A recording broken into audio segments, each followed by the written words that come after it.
Veliko veselje in čast nam je po mojem vsem trem, da ste tukaj, da smo tukaj skupaj na predstavitvi knjižnega prvenca našega filozofa Aleša Medliževca. Tako da, dobrodošli.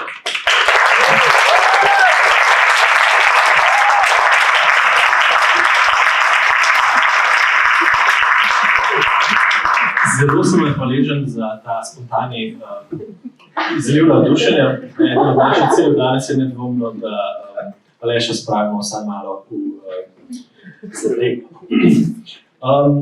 Hitro ne predstavim dva svoja sogovorca. Prvi je Mladen Dolar, drugi je Aleš Medliževec. Hvala, da sta prišla. Mladen Dolar, kot vsi veste, je osrednja filozofska figura pri nas, z velikim ugledom v tujini, poučuje na filozofski fakulteti, pa tudi v Chicagu, pa še marsikaj drugje. Obenem pa je strasten ljubitelj gledališča, literature in umetnosti nasploh. Mislim, da v zadnjih letih, če je bila kakšna premiera, če je bila kakšna razstava, ste se lahko orientirali po Mladenovi podobi, da se nekaj dogaja v bistvu. Je eden od ustanoviteljev Društva za teoretsko psihoanalizo, ki je bilo ustanovljeno pred približno 40 leti. Dolgo let je bil glavni urednik revije Problemi in knjižne zbirke Analekta, kjer je tudi nedavno izšla njegova najnovejša knjiga z naslovom Odkod prihaja oblast, v kateri se očitno ponovno vrača k svojim starim temam. Njegova prva knjiga, ki jo prav tako poznate, najbrž vsi, nosi naslov Struktura fašističnega gospodstva. Tako da v nekem smislu Mlade nadaljuje to svojo temo. Pri založbi Maska je pa izšel izbor njegovih spisov o umetnosti z naslovom, dobro, spisi o umetnosti seveda, ali pa kako bi rekel, z umetniškim naslovom Uprizarjanje konceptov. Knjiga je na voljo pri prodajnem pultu po posebej ugodni ceni, samo danes, tako da se vsekakor privoščite. Zdaj pa zvezda nocojšnjega večera, Aleš Medliževec, ki je nedvomno filozof. Če je kaj, je Aleš Medliževec filozof. Doktorat ima iz epistemologije in politične filozofije Louisa Althusserja, ki bo danes verjetno velikokrat omenjan. Danes dela kot urednik pri založbi Maska in prevajalec filozofskih besedil za več založb. Sicer je bil tudi urednik kulturne in humanistične redakcije na Radiu Študent. V okviru Maske je vodil bralne seminarije o kulturni filozofiji Marka Fischera, o digitalnem kapitalizmu. Je avtor številnih člankov, večinoma povezanih z Althusserjem, in je nasplošno res eden največjih poznavalcev Althusserjeve filozofije pri nas, kar pove kar veliko, da vse zadnje, ker Althusser je v slovenskem prostoru daleč od tega, da bi bil neznan avtor. Tako da pove to kar nekaj. Danes je tukaj kot avtor knjige in povsem po naključju je tudi njegova knjiga danes na voljo z izjemnim plustom. Tako da eden od vaših ciljev za danes je tudi, da ne zapustite prizorišča brez svojega izbora. Toliko mogoče o osebah, o nocojšnjih protagonistih. Pogovarjali smo se, kako bi predstavili, kako bi izgledal ta večer. Rekli smo, da damo najprej besedo Alešu, potem Mladenu, sledilo bo nekaj mojih vprašanj, čim prej pa bom poskusil predati besedo tudi vam, tako da bomo imeli, upamo, da bomo v 90 minutah spravili vse skupaj skozi. Meni pa je bila dodeljena še naloga, da povem nekaj besed o sami strukturi knjige. Že s tem, da je v Aleševi knjigi govora o naključju, je najbrž hitro jasno, da gre za zelo poseben pristop k Althusserju. Knjiga sicer še zdaleč ne govori samo o Althusserju, o njegovi filozofiji, ampak kolikor vendarle govori o njej, jo pojasnjuje stališča poznega Althusserja, stališča njegovega materializma srečanja oziroma aleatoričnega materializma. Ne samo na kratko predstavim formalno strukturo. Knjigo sestavljata dva osrednja dela. Prvi nosi naslov Naključje in struktura in se ukvarja s splošnim vprašanjem, ki ga na nek način mora zastaviti materialistična filozofija, namreč z vprašanjem, ali je v materialistični razlagi vzroka, vzročnosti, mogoče misliti naključje. Ali pa smo nasprotno prisiljeni sprejeti Spinozovo skrajno deterministično vsaj to bi bila najbolj običajna razlaga Spinozove filozofije, skrajno deterministično razlago kavzalnosti. Aleševi sogovorniki so v delu nasploh, Quentin Meillassoux, Catherine Malabou, celo nekaj Hegla najdemo, stisnenega skozi zobe, sicer pa vendar najdemo celo nekaj Hegla. Althusser pa se v tem njegovem delu pokaže v resnici kot zelo sodoben in aktualen mislec. Drugi del nosi naslov Naključje in subjekt in loteva se v bistvu bolj prepoznavne Althusserjeve teme, namreč vprašanja ideologije in delovanja subjekta v njej, vendar spet v bistvu na zelo svojski način. Kdor je bral Althusserjev znameniti tekst z naslovom Ideologija in ideološki aparati države in verjamem, da ste ga prebrali vsi, se bo spomnil, da smo kot posamezniki vselej interpelirani in poklicani v ideološke subjekte in da je težava v tem, da kot subjekti delujemo kar sami od sebe. Kritiki Althusserja, na vsezadnje tudi lakanovski kritiki, kakor še Mladen Dolar, so opozorili na težavo, da v Althusserjevi teoriji pravzaprav ni mogoče pojmovati delovanja, ki ne bi bilo že vnaprej ujeto v ideološke mreže. Mendiževec, ki bo zdaj pravim kot nek tuji avtor, knjiga se ti je odtujila, Mendiževec sploh ni več Aleš, ki ga vsi poznamo, ampak je kar nek avtor neke knjige. Mendiževec, torej ta oseba, ki je nihče od nas še ne pozna, stavi pa ravno na naključje tudi v tem primeru. Njegovo vprašanje bi lahko povzeli kot vprašanje, ali je naključje res samo nekaj, kar se zgodi v svetu, ali pa je nemara vendarle tudi nekaj, kar definira našo strukturo sebstva samega. Še preden sploh lahko rečemo, da smo se znašli v svetu. Toliko ne bo zaenkrat dovolj. Omenil bi samo še to, da knjigo oklepata uvod in sklep, ki razkrijeta še eno Aleševo strast, namreč strast do literature. Ni samo strastni požiralec filozofskih del, ampak tudi literarnih in v resnici skozi celotno delo jim daje veliko besede dajemo klasikom moderne literature, Borges, celo kontroverzni Selin, predvsem pa Beckett in Kundera. Tako da tudi z te plati gre za zelo v bistvu zanimivo knjigo, ki vam bo, ko jo boste doma prebrali, v velik užitek. To bi jaz povedal o knjigi in o Mladenu in o Alešu, zdaj pa mislim, da je čas, da se jaz umaknem in predam besedo filozofu. Prosim vas za še en trenutek, da mu bo lahko narodno.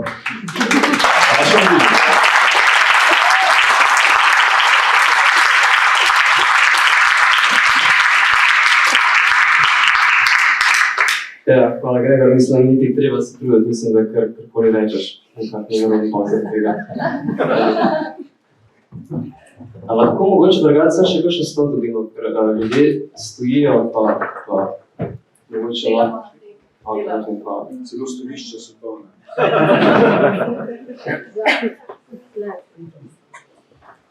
Ja, preden bi se lotil s predstavitve, v bistvu rad sem na hitro se še zahvalil par posameznikov oziroma organizacije, prvo itak Manska, nekako je ful truda dala to knjigo in nekako ustrajala s celim projektom, če je imel v bistvu ful nekih ovir, ampak nekako smo se to skozi spravili predvsem nekaj moderno. So čist materialno gledano te knjige zika ne bi bilo, če ne bi toliko truda vložil to. Potem tudi hvala Mladenu za spremno besedo in sodelovanje in vse to. Pa tudi bi se zahvalil za ne vem, če je tukaj Otto Lutar in ZRC, ki je podprl to knjigo in mu res ne bi bilo treba. Mislim, res je lepo videti nekako. Ja, mislim, res ne bi treba, ne?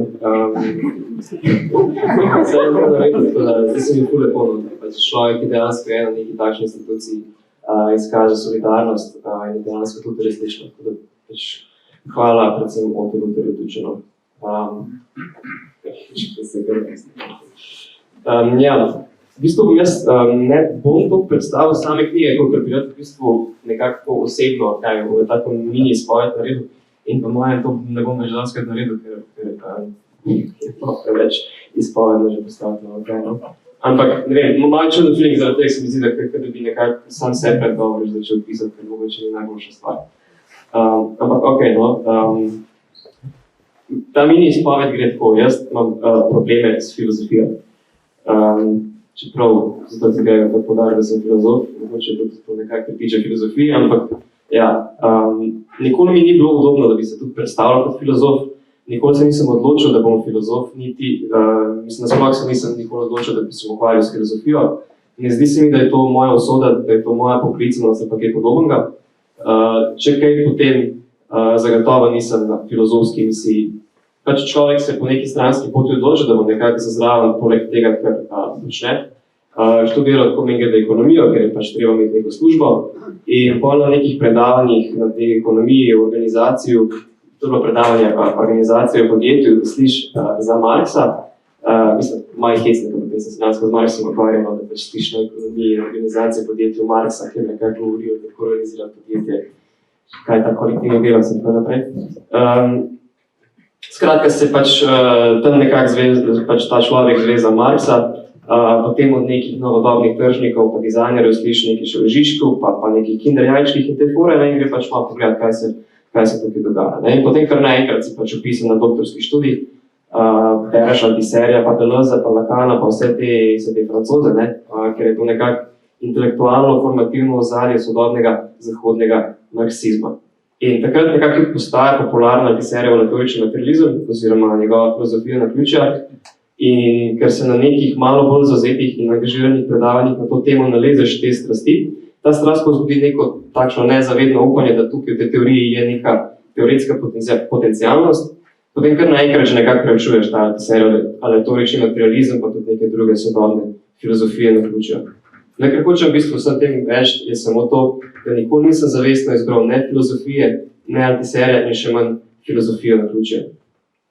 Zdaj to, da jaz tega nisem izbral, ker bi videl v tem neko korist ali pa neko priložnost za razvoj ali pa nek korak v karieri ali podobnega, to, da se pač znajdeš v filozofiji, ne po lastni izbiri, ampak tudi ne proti lastni volji, to je nekak razlog, zakaj imam ta problem. Ampak ta problem se ne tiče, kaj filozofija je, neki definiciji same filozofije.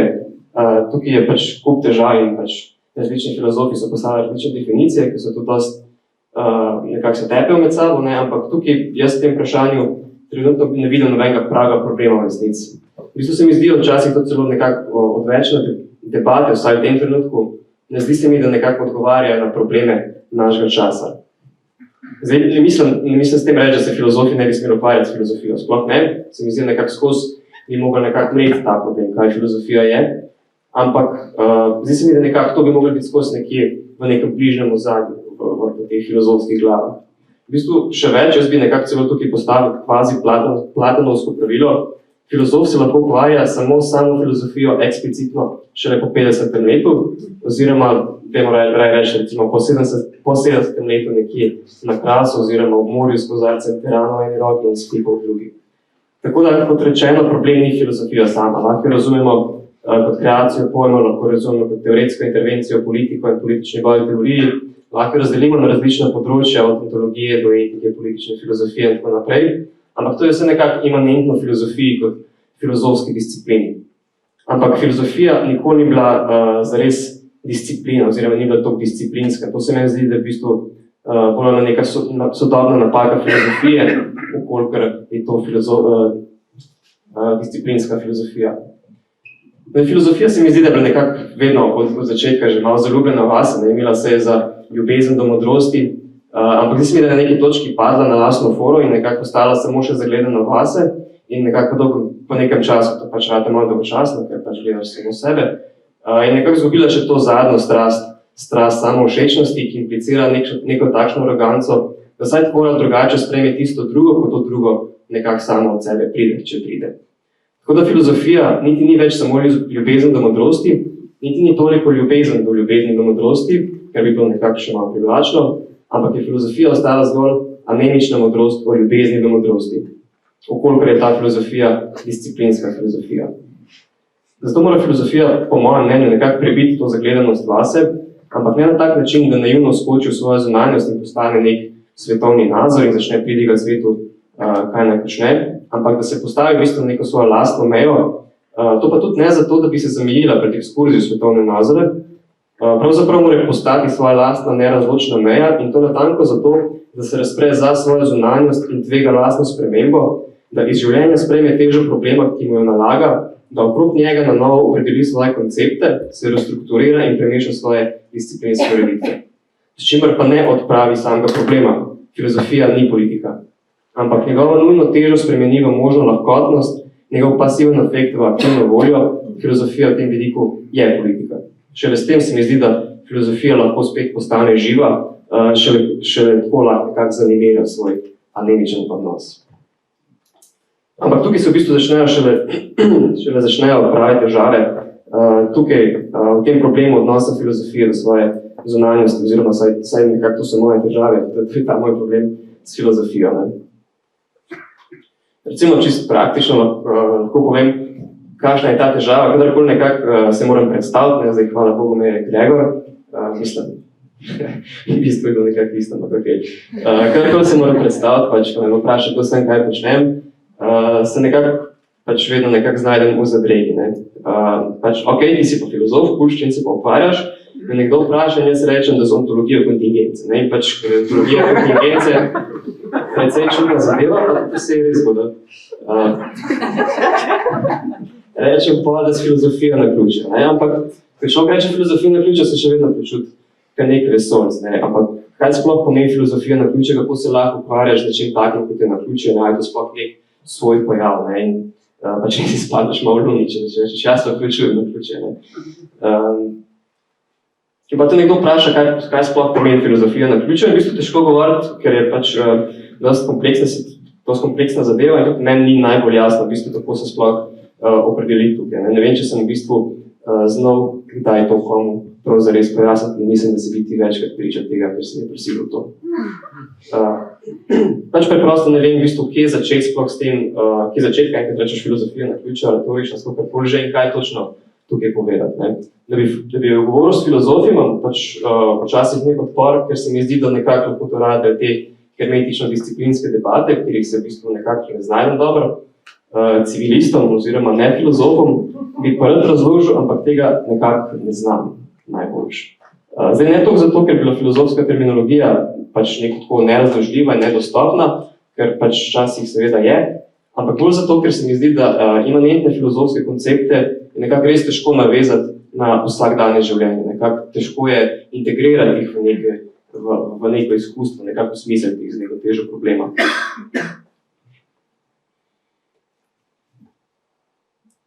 Recimo, nekako to se je nekako začelo v bistvu, ker sem nekako napisal doktorat, ki je v bistvu dosti akademska stvar, disciplinska, tiserijanska, zadeva pač moraš govoriti o tiserju. In se spomnim sem do Timiju, ki verjetno je nekje, sem mu dal za prebrati svoj doktorat in pač pogledam in rečem, ja, ful dobro, in pa mu reče tako, naključje se pa meni zdi nekako nekaj pomembno in se bi tako, ne, fuck off. Ampak po drugi strani se vam misli, ok, challenge accepted, pač gremo. In potem pač se nekako probalo spopasti. Prvo se vprašal, kako to, da pač njemu sploh ni pomembno, kako da ga ta problem ne aficira. Ampak nekako potem se je to vrnilo do mene in sem videl, da lahko odgovorim vprašanje samo, če vem, zakaj točno je meni to pomembno. Zdaj ne meni kot filozofu, niti ne meni kot empirični osebi, kot Alešu, ampak kot neki kvazi partikularni eksistenci, torej meni kot nerazločnemu oziroma mračnemu učinku, če sem jo malo podrlaziti, kot posebnemu učinku časa, ki ni prepričan, koliko duha in njegove občasti v njem, koliko tega časa se je v njem zgostilo. Če bi razumel, zakaj mene koncept naključja zagrabil, bom lahko razumel ne to, zakaj bi moral zagrabiti koga drugega, ampak kako na ravni forme postaviti koncept naključja tako, da odpre prostor za drugega. Se pravi, ne vsili nujnosti za drugega, ampak spostavi dejanske možnosti. Ne zgolj možnosti, ampak dejanske možnosti v nekako podobnem smislu, kot Althusser pravi, da imajo atomi kavčke nekako. Nekako so fantomske, ampak vse imajo kavčke, da čakajo na tisto odklon, da se lahko sprimejo. Skratka, kako misliti o odprtosti do naključja in ga afirmirati v želji do srečanja?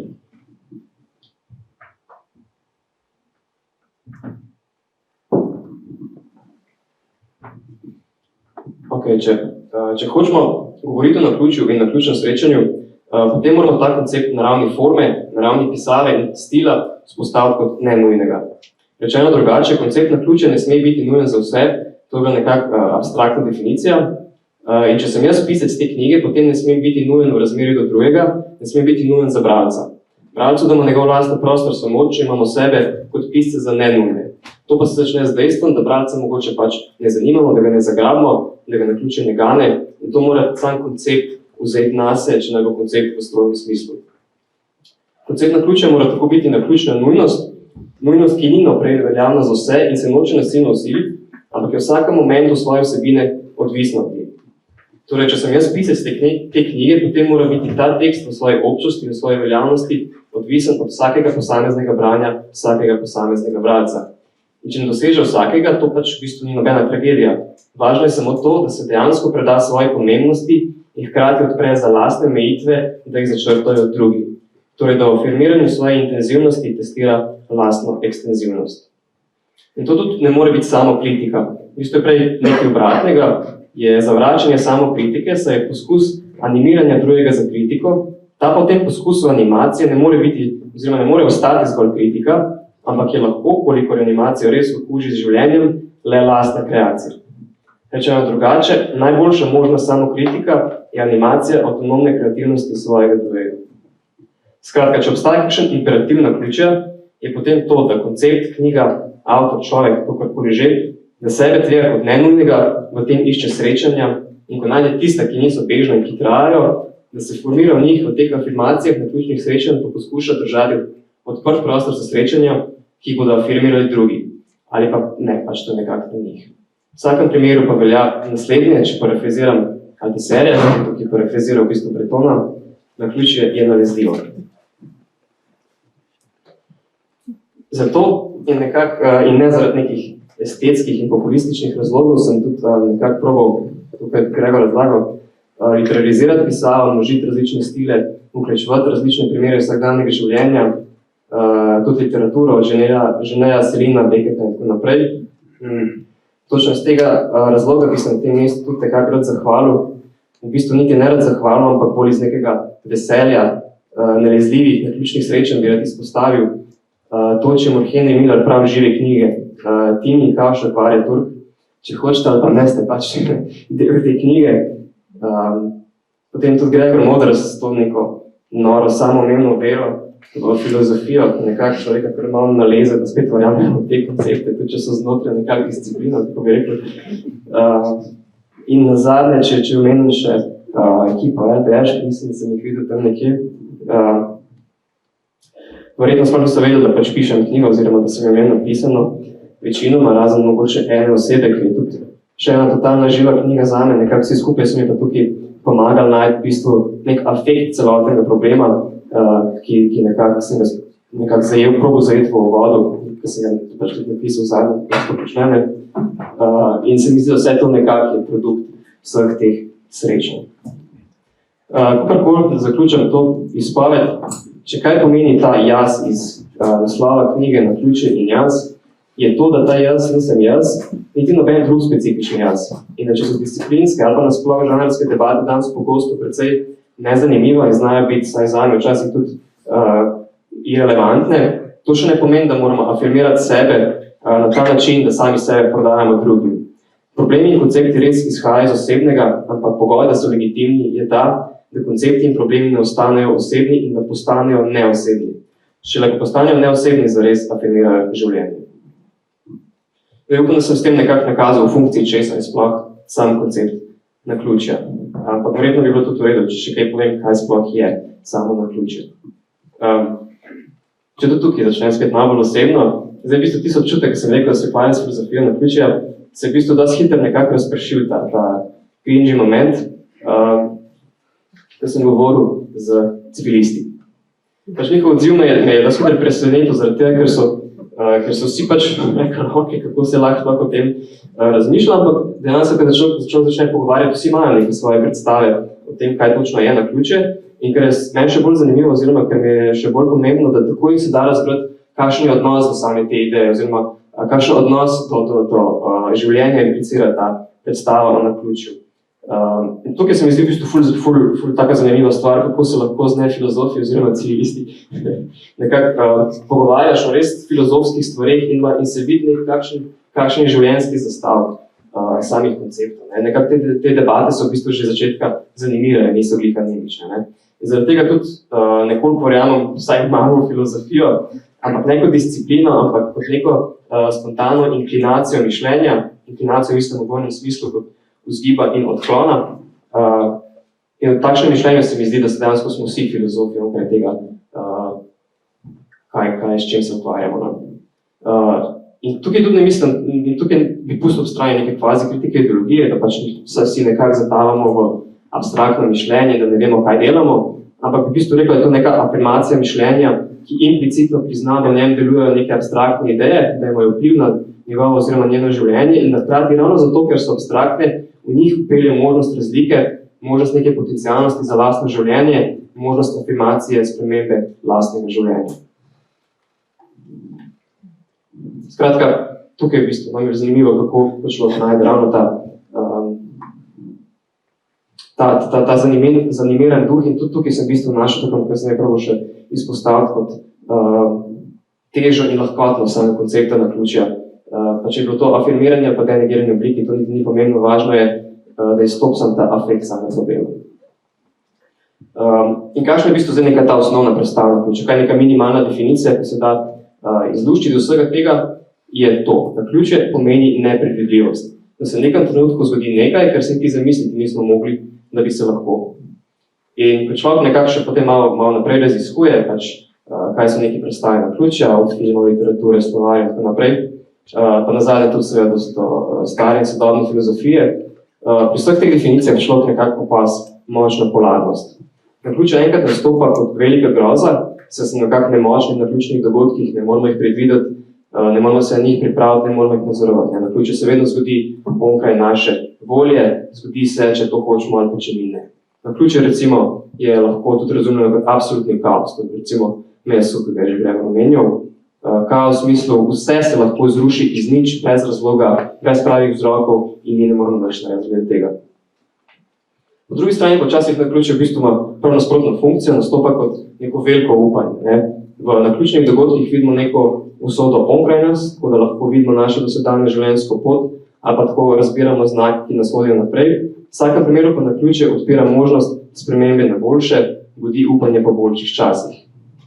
In ta velika polarnost naključja, ki kruto niha od upanja do obupa, se mi zdi v bistvu nek simptom našega časa. Simptom tega, čemu bi rekel, želja po radikalni zunanjosti. In če pogledamo sodobno filozofijo, se mi zdi dosti evidentno. Od Meja, Brasija, Harmana, kakšnega Nika Landa, mogoče še najbolj eklatanten primer vsega tega, najdemo v posthumanizmu, po takem transhumanizmu, v raznih teorijah ekologije, v vseh teh kvazi političnih in vse preveč osebnih taktikah exitanja in tako naprej. Ta želja po radikalni zunanjosti kaže po mojem na neko nelagodno notranjost, ki poraja to intenzivno silo po pobegu v radikalno zunanjost. Notranjost je postala tako opresivna, da mora zunanjost biti povsem stran od nje, mora biti radikalna zunanjost. Ta zunanjost se mora radikalizirati. In to lahko po mojem dosti jasno vidimo tudi v sodobni fenomenologiji časa. Če je za 20. stoletje res značilna strast do realnega, ki je prihodnost figurira kot zunanjost naše notranje situacije oziroma naše sedanjosti, če prihodnost za 20. stoletje res nepredvidljiva, pa je bila vseeno gotova. Pač nismo vedeli, kaj se bo zgodilo, ampak zgodilo se bo. Prihodnost je nepredvidljiva, ampak prihodnost bo prihodnost. Ne. Zato tudi strast do realnega prežemala potrpežljivost do nepredvidljivega prihoda prihodnosti. 21. stoletje pa je drugačno po tem, da potrpljenja ni več, se prihodnost ni več le nepredvidljiva, ampak je tudi sama postala negotova. Morda prihodnost sploh ne pride, mogoče bo šla mimo nas, se bo zgodila, ampak ne nam.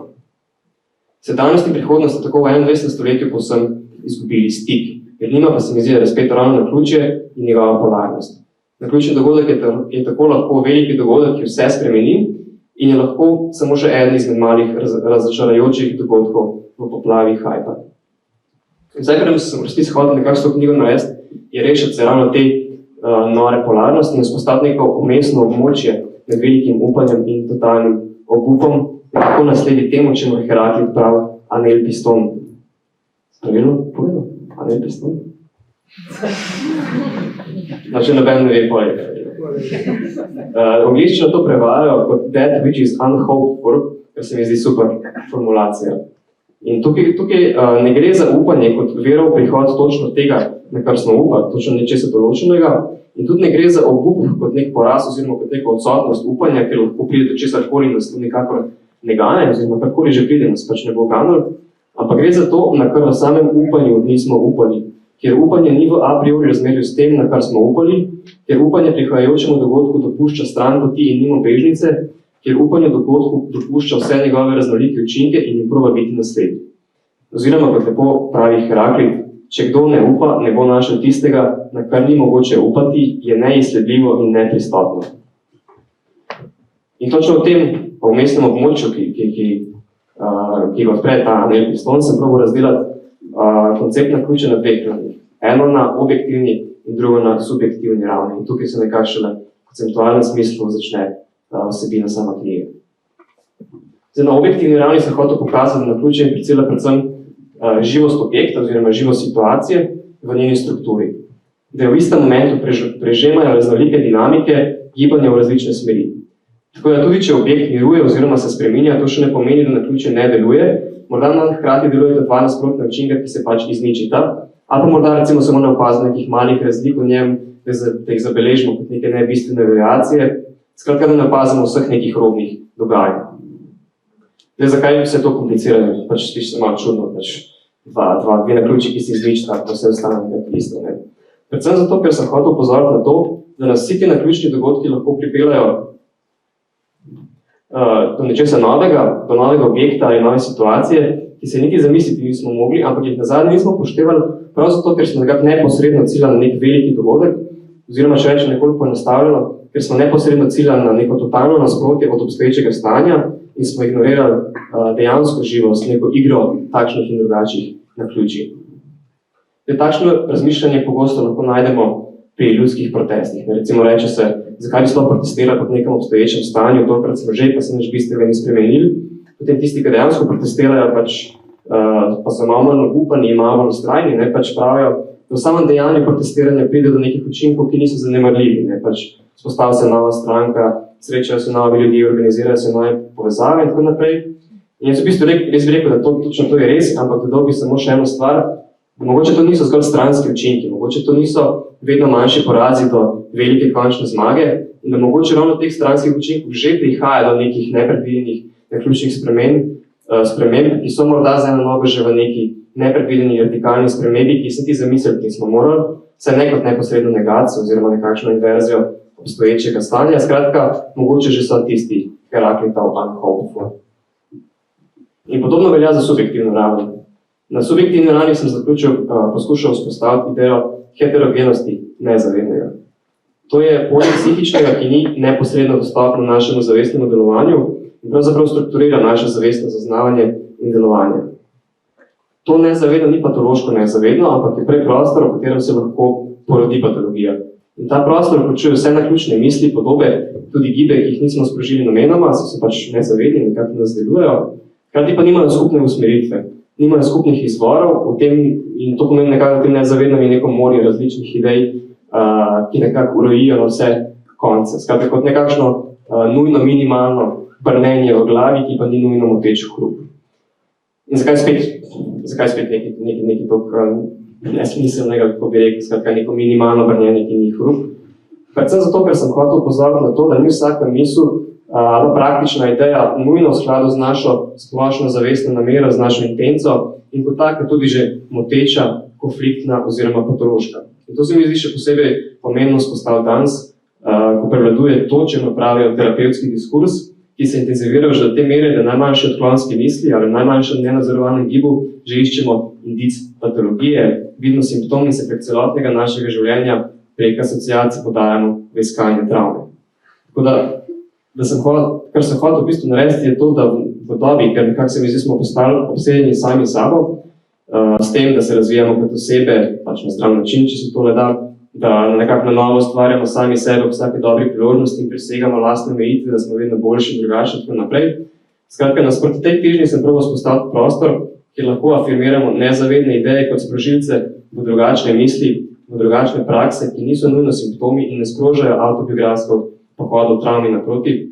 Prostor, kjer imamo mir pred samim sabo in ne vidimo vsem nujne priložnosti razvijati se kot osebe in novo izumljati namenoma postati tak človek, ampak do tej indiferenci do samega sebe najdemo različne heterogene misli, ki nam dajo stik z zunanjostjo mimo nas in naše identitete, ker zunanjost formira nas bolj kot mi njo, skratka prostor, kjer se lahko razločimo od samih sebe v tem, da se ne razpoznamo več v našem življenju in njegovi usmeritvi. Z eno besedo prostor, kjer lahko afirmiramo neintencionalno spremembo, ki nismo nameravali, torej neko transformacijo lastne osebnosti v tisti hierarhijski unhoped for v to naključno prihodnost. Hvala.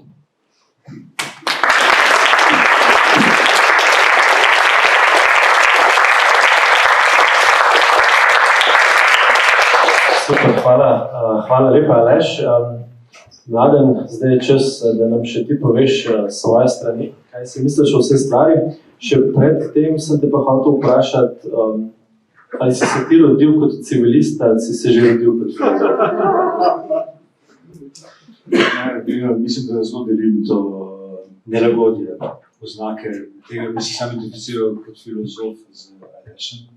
In mislim, da je to nekaj nemogoča izjava. Jaz sem filozof. Potem izjava, ti si filozof, ni tako nemogoča, ne boš verjel. Torej, Mladen, čas je tvoj. Ja, jaz bi najprej bi rad izrazil neko, kaj rečem, veselje, to je elementarno veselje. Veselje ob branju te Aleševe knjige, veselje ob pisanju spremne besede te Aleševe knjigi, in veselje, da smo danes tukaj z tej knjigi pogovarjamo. Knjiga je napisana res strastjo, prepričanjem, kot ste zdaj videli v sami Aleševi prezentaciji. Natančno na tej meji, maksimalnega osebnega angažmaja in hkrati tistega osebnega angažmaja, ki vodi v neosebno, se pravi v konceptualno delo. In to je neka nemogoča stična točka, ki jo ta knjiga ves čas, na vsaki strani, na nek način izključuje.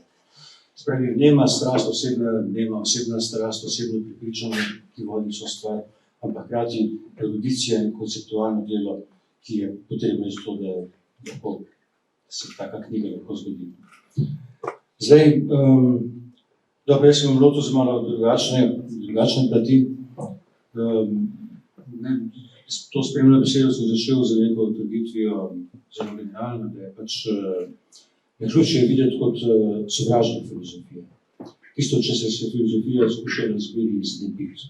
Kaj pomeni naključje, nekaj se zgodi kar tako, zgodi se brez pravega razloga, preseneti nas nima prave podlage.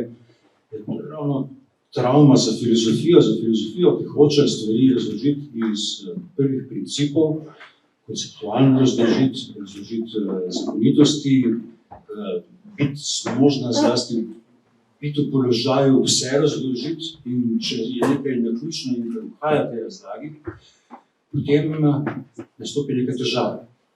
In s tem je naključje hkrati zelo marginalen pojem filozofije, hkrati pa absolutno centralen, ker je konec koncev lahko vidi v naključju prav največjega sovražnika filozofije. Spravi nekaj, česar ni mogoče konceptualno pokriti, kar uhaja v univerzalizmu. Vsak pojem je univerzalen. Konceptualnost in univerzalnost pač pokrivati. In nekaj, kar uhaja temu univerzalizmu, ki pretegne filozofijo. Dedukciji iz prvih principov, idealov filozofije. In tako bi lahko gledali celotno zgodovino filozofije kot neke vrste boj proti elementu naključja. In tukaj naj malo, sematično izpostavim 5 paradigem tega boja. Prva izhaja iz Aristotela, ki je nekako podlaga vse te naše zahodne konceptualnosti. In pri Aristotelu nastopi akcidenca, pač kot nek v ponovnem paru z nujnostjo, z substanco, substancialno nujnostjo, in nastopi ravno kot nek nebodiga treba, ki se nujno pritakne k uveljavljanju substancialne nujnosti, brez tega ne gre, ampak ki mora biti absolutno podrejen napredovanju substancialne nujnosti.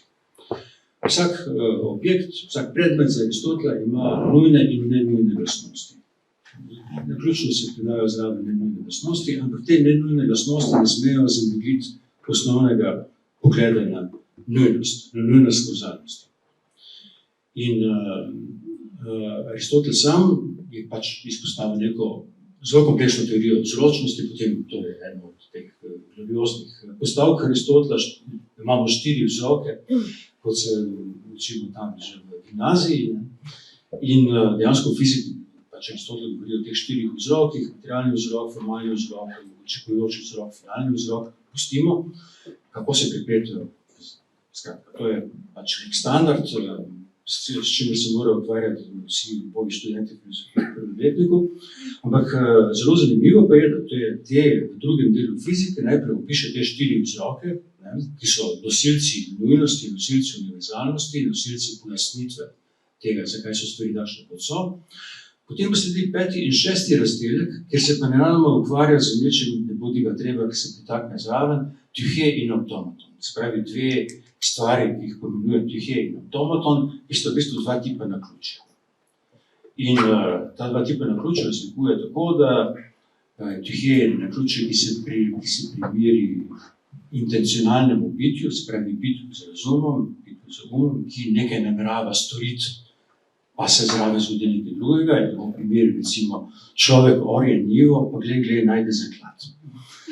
Dobro, ni imel namena najti zaklad, to je bil pač nek stranski proizvod tega, da je nameraval storiti nekaj drugega. In ves čas imajo vse realizacije naših smotrov, imajo zraven neke naključne stranske učinke. Potem pa automaton nastopi kot naključje, ki se zgodi v ne bitju z umom, intencionalnosti, ampak ki se zgodi v sami naravi. Recimo nek trinožnik, to je njegov primer, ki se kar na lepem sam od sebe zruši, kar tako, pač brez nekega posebnega razloga. Dogodijo se pač naključje. In tühe in automaton sta za njega skratka 2 kategoriji naključja, ki pa jo opisuje, zanimivo opisuje, ampak jo na zadnje pravi, to je paralogon, to je nekaj, kar spada v logos, ampak je paralogos. Dodaja se zraven v logosu in to ne more zares zamajati učinkovanja pravih vzrokov, se pravi tistih 4 kanoničnih vzrokov, po katerih sledi Aristotelova filozofija. In izpostavljam to posebno mesto iz Aristotelove fizike, zato ker se prav v to mesto zapičil pač Jacques Lacan in v enem famoznem predavanju, v 11. seminarju, in to predavanje nosi naslov Tühe in automaton. In natanko ta tühe in automaton vzame kot izhodišče za svoje pojmovanje nezavednega. Spravi, ta 2 tipa naključja vzame kot izhodišče. S čim se ukvarja psihoanaliza? Ma ne za onim 4 vzroki, ukvarja se točno s tem, kar se zgodi zraven, ker se po naključju zgodi zraven. In ker nastopi kot nek klič, kot nek zdrs kauzalnosti in zdrs tako naravne kauzalnosti kot kulturne kauzalnosti, intencionalne kauzalnosti v križišču enega in drugega. Se pravi, ukvarjamo se z zdrsom, na katerega je opozoril Aristotel, ampak ga je skušal minimalizirati in podrediti substancialne nujnosti. In eden od famoznih Lacanovih stavkov se glasi, da gospodarski kloš obstaja vzrok samo tam, kjer nekaj šepa. Se pravi, tam moramo iskati neko ključ do tega, kaj je vzročnost. Tam, kjer nekaj zašepa, tam, kjer gre nekaj narobe. Ok, to je prva paradigma. Druga paradigma, lahko rečemo, krščanska paradigma. Krščanska paradigma, ki temelji na božji previdnosti. Se pravi, dogaja se v svetu vse sorte zla, kuga, lakota, vojna, šibe božje, vse mogoče, naletimo na velike krivice, kako da se to dogaja v božjem stvarstvu. Mora obstajati božja previdnost. Mora obstajati božja previdnost, ki vendarle nekako Bog že ve, zakaj imamo opravka za toliko naključij in toliko zla v tem svetu, zakaj se stvari ne dogajajo tako, kot bi se predvidoma morale. Spravi, zaupati moramo božjo previdnost, da se bo na koncu vse dobro išlo. To je del božjega plana. To, da imamo opravka z naključji, ni nekaj, kar je skoraj naključno, ampak je del neke večje, daljše, globlje kauzalnosti, ki pa mora biti v božjem umu.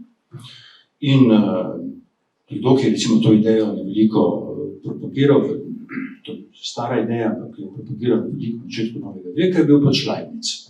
In Leibniza omenjam zaradi 2 razlogov. Prvič, ker je Leibniz k starim principom filozofije dodal še nov novoveški princip, ki se imenuje princip zadostnega razloga. Vsaka stvar mora imeti zadostni razlog. Vsaka stvar mora imeti zadostni razlog. Ni stvari v univerzumu, ki ne bi imela nek zadostni razlog. In na drugi strani je Leibniz tisti, ki je najbolj promoviral teodiceo, se pravi božji načrt, ki nam je skrit. Ki nam je skrit, ampak se realizira. Zaupati moramo ta božji načrt, ki se realizira. In Leibniz, to je 18. stoletje, začetek 18. stoletja, recimo v časih cvetljenstva, in ta Leibnizova ideja postala popularna tudi pod kratkim sloganom živimo v najboljšem vseh možnih svetov, ne glede na vse sranje, ki se dogaja, živimo v najboljšem vseh možnih svetov.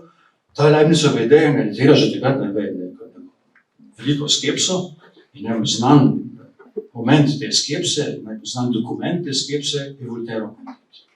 Torej Voltairov Candide, ki Candide ima učitelja Panglosa, ki je pristaš Leibnizove filozofije, ampak bolj ko hodi Candide po svetu, bolj se mu dogajajo čedalje bolj grozne, nepredvidljive strahote, katastrofe, njegovo napredovanje iz katastrofe v katastrofo.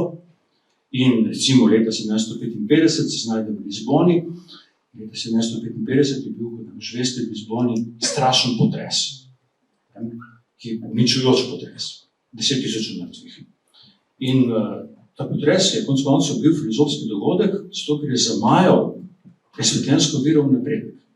Vsi so se morali naravno spraševati, čemu to, čemu ta katastrofa, kako lahko to osmisliti, to mogoče konceptualizirati sploh. Spravi, zgodilo se neko naključje, katastrofalno naključje, ki ga ni bilo mogoče pokriti s pojmom. No in Candide, seveda, kot nalašč se znašel prav v tistem kraju, izkusil vse možne tegobe 18. stoletja, vojne, strahote, karkoli. In Reševa knjiga govori na koncu o tem, da je naključje, da je pač problem to naključen subjekt, da je subjekt vznikne tam, ker moramo subjektivirati naključje, se pravi tisto, kar se nam zgodi kar tako, brez razloga, brez pravega pokritja v napredovanju uma in pojma. In način, kako je Voltaire subjektiviral naključje, ta sloviti zaključek Candida, ki se glasi, treba je obdelovati naš vrt. Pač dogajajo se strahote, ampak ne moramo nič nemočni smo, super, ta kontingentni, naključni svet, ampak treba je obdelovati naš vrt. Dajmo se skoncentrirati na to. Treba je obdelovati naš vrt. Vse to. Spravi, to je njegov način subjektiviranja naključja. Tretja paradigma bi bil Hegel. Hegel postavlja nek velik, v tem pogledu nek velik problem. Pri Hegelu imate tudi določeno nadaljevanje, recimo sekularizirano nadaljevanje ideje Božje previdnosti, ki se zdaj reče zvijačnost uma. Kaj pomeni Tillisterfernot? Kaj pomeni zvijačnost uma? To pomeni, zgodijo se vse sorte kontingentni, naključni slučaji, dogodki, zelo takšno, drugačno, ampak je zvijačen. Vselej rekuperira vse te dogodke. Vselej jih vzame kot svoje notranje momente in napreduje. Kljub vsaka naključnost je nazadnje zmožen upreč v svoje napredovanje. V zgodovini je recimo Hegelova knjiga, ki je prevedena v slovenščino. To je en način branja Hegla, da je pač zvijačnost uma tista instanca, ki bo nekako izničila, ali ne izničila, ampak znala upreč vsako naključnost v svoj voz. Na ta način, recimo, naključje seveda obstajajo, ampak po neki zaviti poti, ki sami ne moremo predvideti, zato je zvijačen, deluje mimo tega, ker si predstavljamo, da bomo storili, naša dejanja imajo druge posledice od teh, ki smo si predstavljali, ampak preko naših glav, skozi naša dejanja vendarle napreduje. To je recimo ena podoba Hegla, en način, kako neutralizirati naključje, s tem, da obstoji neka druga podoba Hegla, ki je veliko bolj zapletena, ki ne mara sam ta temelji na določenem pojmu kontingence. Ni to prosto. Ta zveza med umom in kontingenco pri Heglu je zapletena. To se zdaj ne bom spuščal. Četrta paradigma če vzamem Marxa, tudi način, kako se razume Marx, je velikokrat vpet v nekakšno napredovanje zgodovinske nujnosti skozi naključja. In pri Marxu imamo recimo dva momenta, ki jih lahko izpostavimo v zvezi z naključjem. En moment je to, kar Aleš tudi omenja v knjigi, vprašanje prvobitne akumulacije kapitala, vprašanje začetka kapitalizma. Enkrat, ko je kapitalizem vzpostavljen, vidite, da je nujen. In da nujno počne to, kar počne. Naprej se širi, globalizira. Ampak kako se je vzpostavil? Kako se je vzpostavil? Nobene zgodovinske nujnosti ni, da se je vzpostavil kapitalizem. Moralo je sovpasti morala neka serija kontingenc, ki niso bile inherentno izpeljive ene iz druge. Od, ne vem, odkritja Amerike, protestantizma, znanstvene revolucije, Descarta, imperializm, pač kolonizacije, do razsvetljenstva, do industrijske revolucije, do francoske revolucije.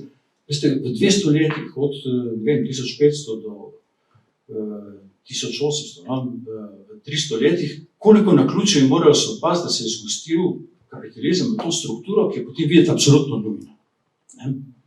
Spravi, obstaja kontingenca tega, kar Marx imenuje prvobitna akumulacija kapitala, ki se ni zgodila po zgodovinski nujnosti, ampak potem je serija naključij v evropski kulturi, ne drugod, sovpada. To je en način, kako misli to zvezo med Marxom in naključjem. Drugi način pa je vprašanje zgodovinske nujnosti, ki Marx sam, če berete Marxa, imate ves čas vtis, da po zgodovinski nujnosti bo kapitalizem tudi moral propasti. Obstojijo inherentni momenti, ki nujno silijo k temu, da bo kapitalizem moral propasti. In videti je, da tudi Marx, ko govori o socialistični revoluciji, govori o nečem, kar je stvar ne kontingence, ampak zgodovinske nujnosti. Nujno bo mora biti tako. In nujno bo mora biti tako, ker govori recimo o tem tendenciji padca profitne mire, spravi, morajo se bodo manjšati profiti, več kot konstantnega kapitala, več kot moramo investirati v sredstva za proizvodnjo, manjši delež je variabilnega kapitala, spravi tistega kapitala, ki je namenjen delovni sili, ampak samo kapital, ki je namenjen delovni sili, lahko proizvede presežno vrednost. Spravi, samo skozi eksploatacijo delovne sile lahko dosežemo presežno vrednost, kar pomeni, bolj kompleksen, kot bo kapitalizem, manjši bodo profiti. Nujno se mora to zgoditi. Kje je tle kontingenca? Kje nastopi zgodovinska nujnost? Nastopi zgodovinska nujnost. V tretjem delu kapitala, nastopi moment kontingence, v tretjem delu kapitala, še ne bere kapitala v tretjega dela. Človek je vesel, če kdo prebere prvo poglavje prvega dela kapitala, to je že ekstremno. Da sežem v tretjem delu, sem za trenutek se pri tem ustavim, govori o zakonu tendenčnega padanja profitne mire in potem pravi, kaj so pa vzroki z nasprotnim učinkom. Spravi, kaj so tisti vzroki, ki delujejo proti tej nujnosti, navidezni nujnosti propada kapitalizma. In naštejem prvič, zvišanje stopnje eksploatacije dela. Drugič, znižanje mezde pod njeno vrednost. Tretjič, podcenitev elementov konstantnega kapitala. Četrtič, relativna prenaseljenost. Petič, zunanja trgovina, outsourcanje naših problemov v druge dele sveta. In šestič, povečanje delniškega kapitala. Spravi, kaj? Tukaj imate 6 faktorov, ki delujejo proti zgodovinski nujnosti, ki pomeni nobene zgodovinske nujnosti. Vsa dejstva, vsa ekonomska dejstva so plod razrednega boja. So plod razrednega boja in zaradi tega rezultat konflikta, antagonizma in zaradi tega vselej se drži dele zgodovinske kontingence. In to je ena od poant, ki jo treba pač nekako afirmirati proti temu običajnemu branju marksizma. Dobro, še peta paradigma, ki zadeva avtorji, ki so bili že omenjeni, Measuja in Deleuza, avtorji, ki se pojavljajo v recimo zdaj v naši neposredni sedanjosti. Peta paradigma, namesto da bi izganjali naključje, prav nasprotno začne promovirati naključje. In Meillassoux se mi zdi, da je pač avtor Meillassoux, ki pač najbolj branih in promoviranih in kritiziranih filozofov v zadnjih 15 letih. No. Meillassoux je tisti, ki ne samo, da se ne izogiba naključja, pa prav nasprotno govori o nujnosti naključja, nujnost kontingence, to je njegov centralni pojem. Spravi, še en način, kako lahko zgubimo naključje, je to, da ga vzamemo za centralni pojem in ga univerzaliziramo. Vse je naključno. Vse se lahko zgodi karkoli. Vse je lahko zaradi nobenega posebnega razloga, gre vse korakov. Spravi, zavedamo se stalne nujnosti kontingence. Živimo v stalni nujnosti kontingence. Ampak tisti trenutek, ko univerzaliziramo naključje, ga tudi zgubimo. Spravi, naključje zgubi to vrednost, o kateri je govoril, ali se pravi vrednost presenečenja, vrednost izjemnega dogodka, vrednost tega glitch, tega zdrsa v kauzalnosti, tako v intencionalnem, kulturnem, v horizontu kulturnih pričakovanj zavesti, kot v horizontu naravoslovne nujnosti.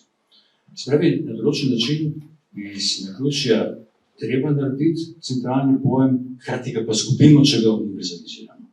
Če potem niveliziramo pojem naključja, zgubimo tisto, kar je posebni moment naključja.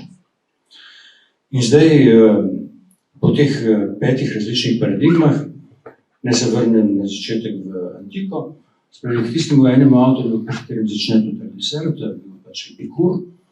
In Althusser v tem svojem delu o retoričnem materializmu srečanja izpostavi Epikurja kot edinega v vsej zgodovini filozofije, ki ni izhajal iz določenega prvega načela, prvega principa, ampak je izhajal iz odklona od prvega principa.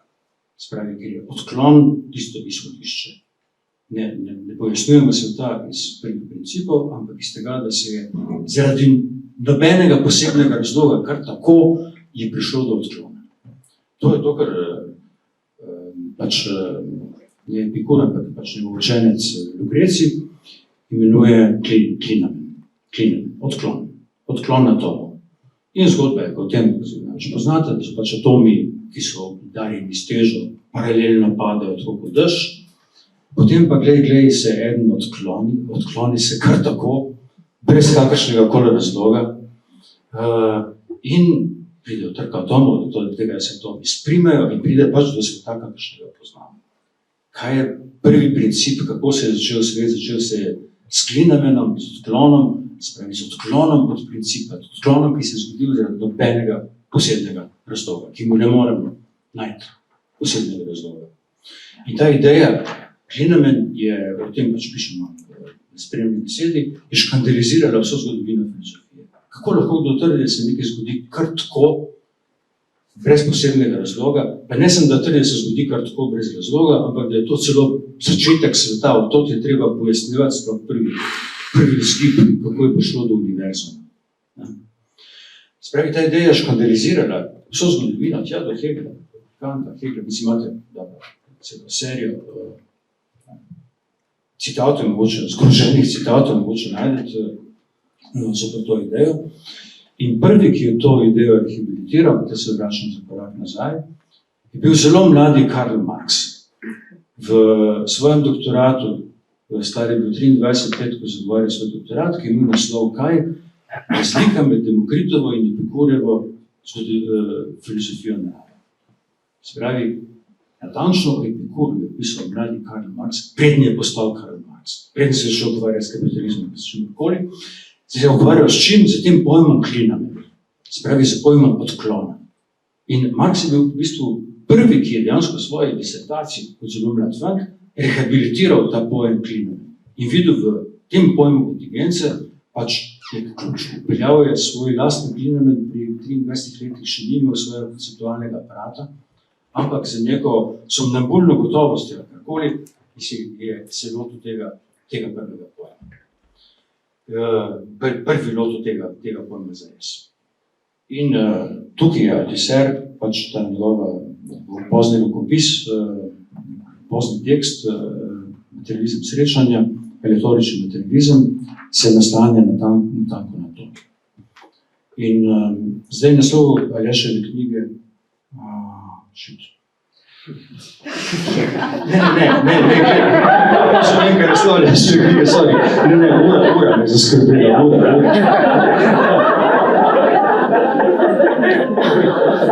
Vidim, da dobro govorim, sorry. Sprejta, naslov Aleševe knjige je Naključje in jaz. In glede na to, da se knjiga tako naslanja na Althusserja, bi lahko videli v neko polarnost med dvema delami Althusserja, med dvema različnima, ne vidi vsaj različnima postopami pri Althusserju. Eno je teorija interpelacije in ta interpelacija je tisto, kar nazadnje rezultira v tem, da smo jaz. Spravi, ideja interpelacije, tega poziva, v katerem se prepoznamo, se obrnemo, rečemo, aha, to sem jaz, meni je namenjen ta poziv, s tem postanem jaz. In s tem, ko postanem jaz, postanem avtonomni subjekt, ki je avtor svojih dejanj, intencionalni subjekt in tako naprej. In na drugi strani naključje, ki se naslanja na to cel Althusserjev rokopis o tem materializmu srečanja. Zdaj seveda ti dve ideji se ne stojita zares nasproti, ker poanta Althusserjeve teorije interpelacija, ki je podlaga sleherne teorije ideologije za njega, to je njegov najbolj napredni tekst iz leta 70. Poanta te teorije je v tem, da postanemo avtonomni jaz ravno zato, ker smo zmožni zatreti naključje svojega lastnega izvora. Ker to, da je avtonomni jaz produciran, da je produciran skozi nek kontingentni proces, to je tisto, kar moramo, to je pecel, ki ga moramo odrezati, ki ga moramo zatajiti, zato da bi lahko bili jaz. Zato da bi lahko imeli to idejo, aha, saj smo že od nekdaj bili jaz. Ta moment kontingence, da smo v nekem trenutku interpelacije to šele postali in da je ta trenutek kontingentni, to je tisto, kar treba zatreti, zato da bi lahko se vzpostavili kot avtonomni jaz. Spravi, tako ena kot druga teorija, interpelacija, ki miri na jaz, in teorija materializma srečanja, ki miri na naključje, imata skupno osnovo. In zdaj vprašanje subjektivacije naključja, mogoče še par stvari samo rečem še o tem. Vprašanje subjektivacije naključja, vprašanje tega, kako se odzovemo na naključje. Naključje, ki je nekaj, kar uhaja naši volji, našemu avtonomnemu jazu, naši intenciji. Pa vendarle je na nek paradoksen način bistveno povezano z našo subjektivacijo. In ta, ne vem, če damo zdaj primer vsakdanjega življenja, vsakomur očitni primer tega, je vprašanje, s katerim konec koncev ali začne to knjigo, začne z Kundero in začne z vprašanjem teh dveh junakov v Kunderovem romanu Neznosna lahkost bivanja, ki se zaljubita. Vprašanje zaljubljenosti. In tam Kundera govori o tem, 6 naključij se je moralo pokriti, da ste se Tomaž in Tereza srečali. Po naključju je imel nekdo možgansko kap, pa bi moral priti en primarij, ampak ta primarij je zbolel, pa so poslali Tomaža. Pa po naključju je pa v tistem hotelu, kjer je Tereza delala, vzel svojo sobo, po naključju šel na pijačo. 6 naključij se je moralo pokriti zato, da ste se srečali, da bo šlo v te zaljubljenosti. Spravi, kaj je zaljubljenost? Zaljubljenost je sopadanje nekih naključnih stvari, ki so izven moči naše volje, naše intence. Nihče ne more načrtovati, da sem to zaljubil. Spravi, vedno sopada vedno je odvisno od nekega naključnega srečanja, od zunanjega naključja, in zaljubljenost pomeni to, da to zunanje naključje, ki je izven naše zmožnosti delovanja volje, to naključje subjektiviramo kot rezultat absolutne nujnosti in usode. Tako je moralo biti, tako je že od nekdaj moralo biti. Zdaj se je po naključju tako zgodilo, ampak v bistvu je pa to realizacija naših najbolj davnih in globokih želja. Spravi, tukaj vidite v nekem vsakdanjem izkustvu, kako popolnoma zunanje naključje je ključno za to, da pridemo do jedra naše avtonomne subjektivnosti. Tisto, kar uhaja naše avtonomne subjektivnosti, je prav jedro naše avtonomne subjektivnosti. Spravi, zaljubljenost je ravno tisto, kar pokrije to naključje in ga prevede v usodno nujnost. Tako je moralo biti. Tako, to je tisto, za čimer jaz kot avtonomni jaz stojim. Spravi, to stičišče naključja in nujnosti, kar je mogoče razumeti na dva različna načina. Eden je recimo tragični način, kjer ta usoda vodi v libestot.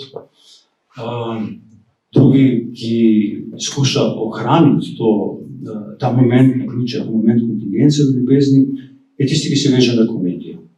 In tukaj je res priporočam pač to knjiga Alenke Zupančič o komediji, ki govori ravno o ljubezni kot komediji, kot načinu, kako se ohranja moment kontingence, pa zaradi tega stvar je nič manj resna. Spravi, komedija je nek način, kako misliti skupaj to kontingenco in nujnost. In nazadnje moram, s tem res končam, moram vseeno citirati Lacana. Ne morem pričati, da ste ga nasvorili nekako. Aleš ni nekako zares hotel vedeti po tej poti psihoanalize, vprašanja naključja in psihoanalize. In tukaj citiram za konec eno zaslavno mesto iz Lacana, tako imenovana prosopopeja resnica.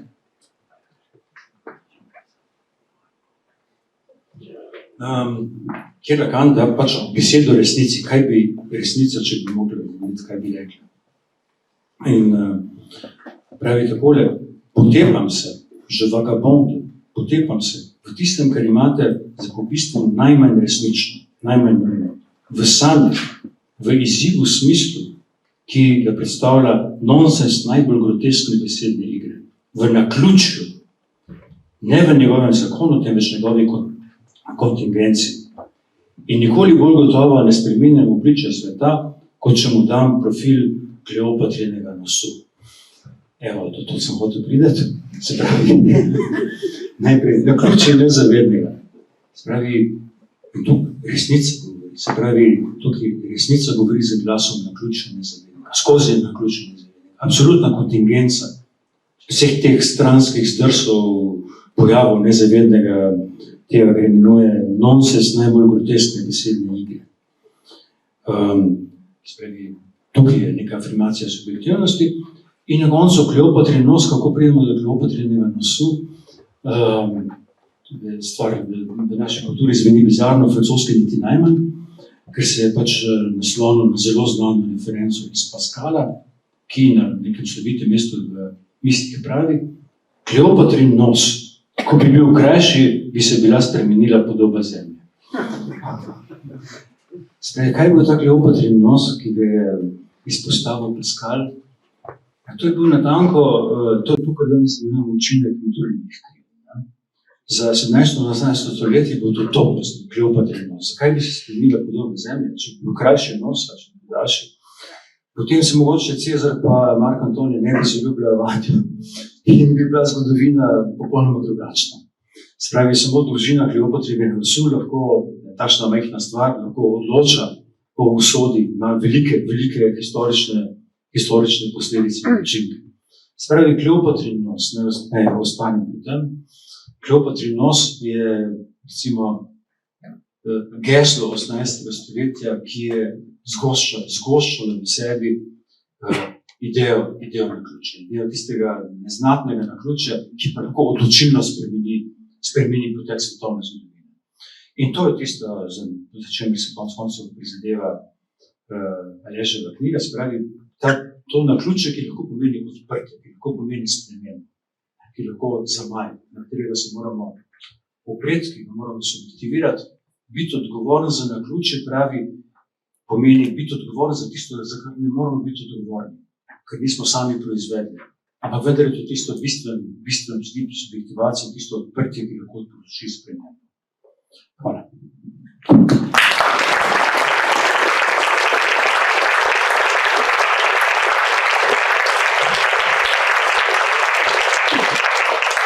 Hvala lepa, Mladen. Hvala obema za celo serijo vprašanj, ki ste jih odprla. Jaz sem si jih zapisal kar za nekaj strani. Pripričan sem, da so tudi publiki kakšna vprašanja. Da ne bi bili predolgo, se bom jaz mogoče poskusil omejiti na eno samo vprašanje, ki ga bom poskusil vreči obema. Zdi se mi, da tisto, kar me je še najbolj povezalo, da po eni strani so bili to Grki.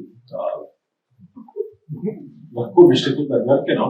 Ampak se mi zdi, da če poskušamo vsaj malo ostati zvesti tudi Louisu Althusserju, katerega filozofiji ne bi bila knjiga tudi namenjena, posvečena, bi mogoče začel z iztočnico, ki si jo dal ti, Mladen, no?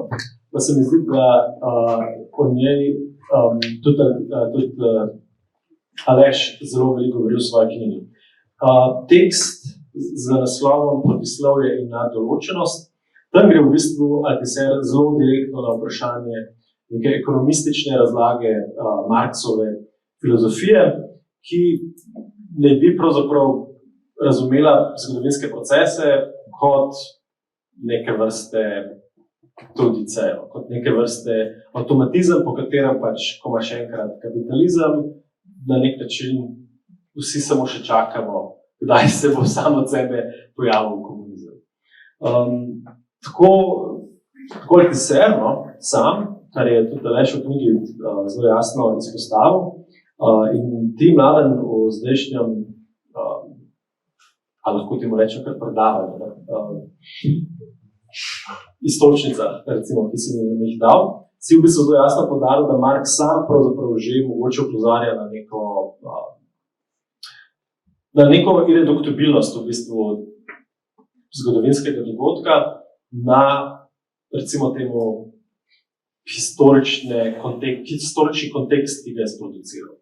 Na nek način je vedno mogoče kot zgodovinar, lahko vedno na nek način gledaš, kaj vse so možni vzroki nekega dejanja, ampak ja, na nek način se na neki točki nekje vplete, recimo temu, element konice nosu pri Kleopatri. Nek element, ki enostavno ni povezan z ničimer, kar bi bilo logično, kar bi lahko povezal s kakšnim logičnim determinizmom ali pa vzročnim determinizmom. Tako da to bi rekel, da mečemo obema. A je mogoče v tem tist razlog, zakaj, Aleš, ti vztrajaš recimo pri neki političnosti, etičnosti stavljena na ključe? Kaj je v bistvu tisto, zakaj bi morali kot filozofi staviti sploh na ključe? Kaj je tisto, zaradi česar Epikur ni imel samo pač neke nore ideje, namesto tega, da bi trdil, da je vse se začelo z vodo, ali pa vse je voda, in pač trdil, vse se je začelo s plinamenom. Ne, imel je nek specifičen razlog, zakaj je stavljeno na ključe, kar je utemeljilo v bistvu njegovo etiko in mogoče tudi njegova politična stališča.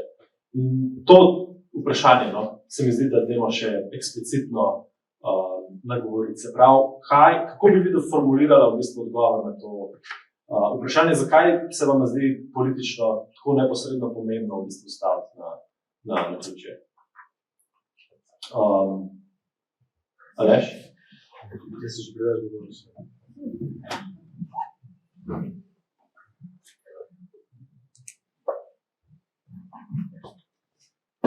Ja, mogoče štartam kar iz tega Althusserjevega teksta. Prvo tako bolj, bi se pa malo lahko politično govorimo v bistvu na dva načina. No? En malo bolj splošen, drugi malo bolj specifičen, kako sploh razumemo pač neko politiko, političnost nekega dejanja, da je pač neko dejanje sploh politično. To mogoče pustim na strani, tukaj pa šel direktno to proti svoje nadoločenosti, ki si rekel ta Althusserjev tekst. Mislim, prvo vprašanje, ki si ga Althusser tukaj zastavil, v bistvu sploh, mislim, tukaj treba vedeti, da se lot pač temu, če moram reči, neka objektivno revolucionarna situacija, ki se zgodi leta 1917 v Rusiji. Ne? In pač prvo presenečenje tukaj, prvo presenečenje, moramo upoštevati, zakaj se tam zgodilo? Recimo Marksova stava bi bila to, da se zgodi v Londonu. London je paradigma kapitala. Tam je najbolj razvit kapitalizem in bolj se razvija, bolj ne bi proizvedel te svoje lastne grobarje, delavce, ki bi pač sprevrnili kapitalizem. Ampak očitno se zgodovina odvija nekoliko drugače. Imamo neko presenečenje, neko naključje očitno v igri, nekaj nepredvidljivega. In prva stava tega teksta je pojasnil ta status izjeme oziroma nekaj, da se zgodilo na drugačen način, kot ne bi se moral. In na na tak način v tem širšem smislu se hoče upeljati samo idejo naključja. Ampak, kar je v bistvu tukaj pomembno, Althusser je šlo skozi za ne toliko definirati politično prakso, ampak sploh vzpostaviti možnost politične prakse. Recimo, za njega je bilo posebno nesmiselno govoriti o političnosti, če govorimo o nujnosti. Recimo, če verjamemo, da nekako kapitalizem sam proizvedel svoj lastne grobarje, če bo pač proletariat nekam sam bil proizveden in odpravil ta kapitalizem, zakaj bi pa sploh proletariat mogel postati organizirati neke politične prakse. Althusser to res feministično razume. Imamo lahko neke spontane reakcije, ampak rabimo neko politično prakso, ki bo organizirala zdaj te spontane vzgibe in nekako privedla do neke revolucionarne spremembe. In Althusser gre vedno za to, kako sploh spostaviti možnost politične prakse. Nobena spontanost tukaj ne bo pomagala. Tako da naključje v bistvu tukaj v prvi fazi sploh pogoj, da sploh govorimo o možnosti politične prakse. Če govorimo o nujnosti, nekako se lahko prepustimo toku, nekako ne bi ga zgodovina proizvedla. Če govorimo o naključju, se pa treba drugače orientirati, nekako takrat se še smiselno postane, da to postanemo nekako politično in se organiziramo. Recimo to je bil, mogoče lahko tukaj zaključimo, ampak tukaj je bil nekako povezan naključje s tem, da sploh še odpre smisel politične prakse za Althusserja.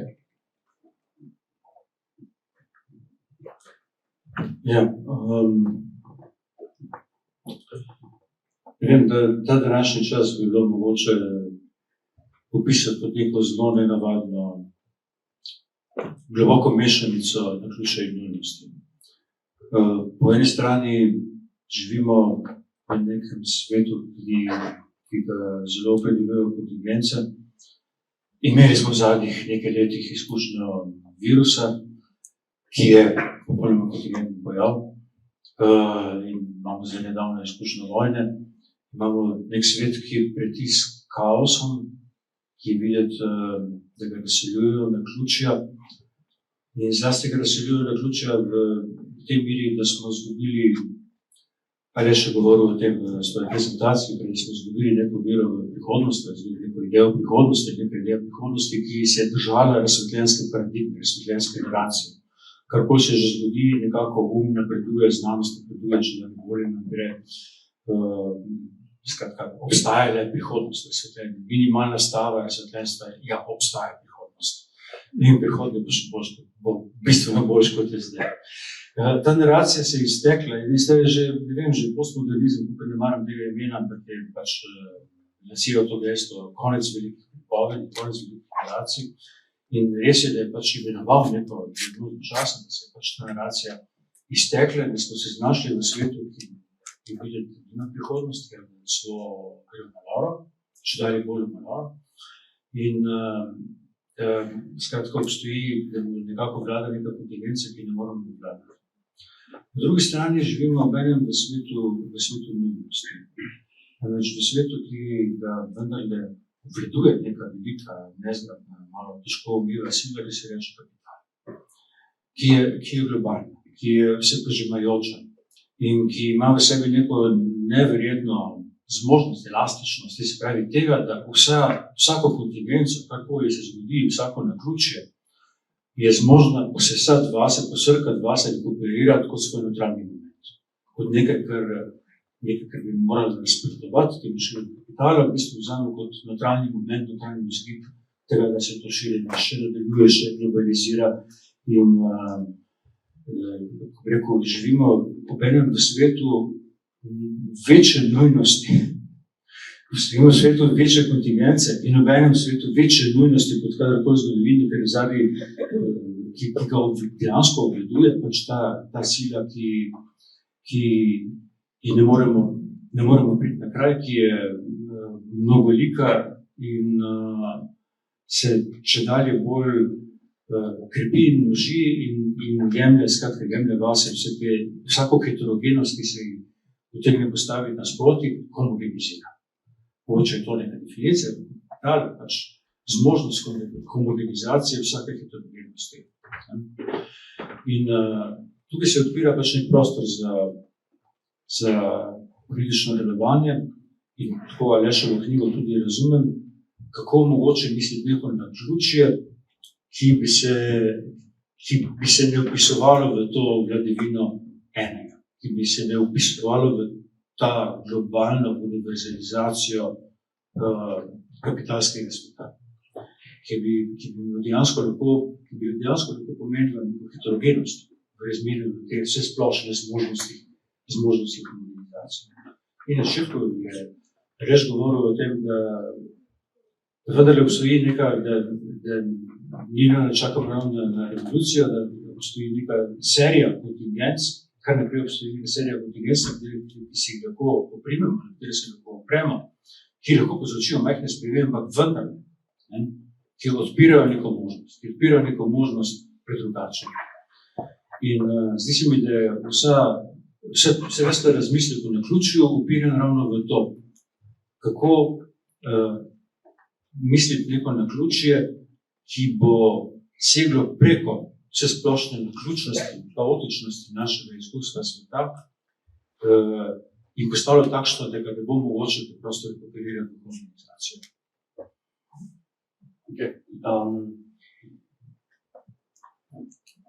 Mogoče bi lahko že na tej točki odprli vprašanja tudi za publiko. Jaz bi veselim to vprašal, da ste pri zastavitvi vprašanj koncizni, kar pomeni kratki in jasni.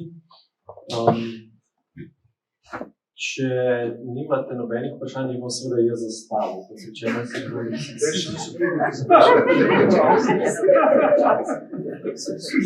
Jaz imam več kar počakajte, dobite mikrofon. Se lahko tudi to vprašam.